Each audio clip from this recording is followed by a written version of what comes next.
Hi, this is Chris Howard. A lot of people come to me and they ask me the question, how do we stay relevant in a world that's rapidly changing?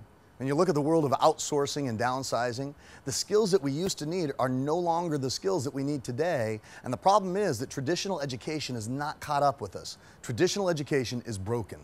At one time, we were trained to gain some skills so we could go out and get a job and one day work toward the concept of retirement. And that's just no longer relevant when there's people who can do your job for $2 an hour on the other side of the planet. So it's not how do we stay relevant as individuals only, it's also how do we stay relevant as nations. And we've got this rapidly changing environment. And the only way to stay relevant is to take charge of our own destinies from a business perspective. So what's fascinating is that right now, in this time of rapid change, you see people, all these people diving in and saying, hey, I've got to launch my own business. I got to go launch my, maybe launch an online business. And, the problem is that sure, the barrier to entry is lower than ever before because anyone can go online and launch a business fairly easily. But the competition is also greater than ever before because there's a lot more people getting out there and competing for the same dollars. Business statistics at one time were that 80% of businesses would fail within the first 5 years. But we may see those statistics jumping up even higher than that now as so many people are saying, how do I do this? I've got to take my destiny into my own hands. I've got to make it work. Everybody is jumping in with the hope and dream of making it work on their own.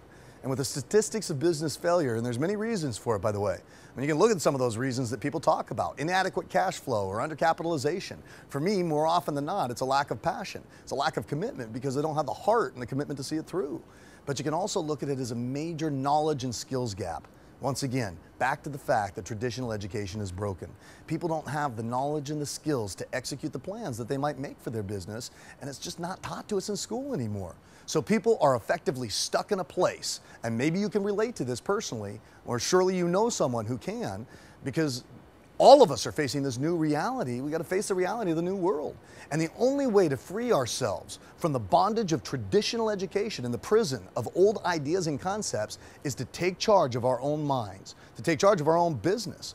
All of our problems are problems of imagination. All of our solutions are solutions of imagination. What we need to do is embrace a new entrepreneurial spirit and a new entrepreneurial mind to compete in this changing world. So the first step to any change is awareness.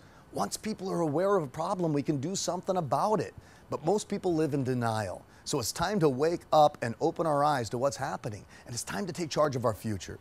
Now, I just wanted to spur your thinking here. And as we're moving forward together in the future, I hope to become even more of a resource for you, even more of a partner in your success, and helping you to develop the entrepreneurial skills, knowledge, and attitudes that will ensure your success and will ensure the future success of generations and generations to come.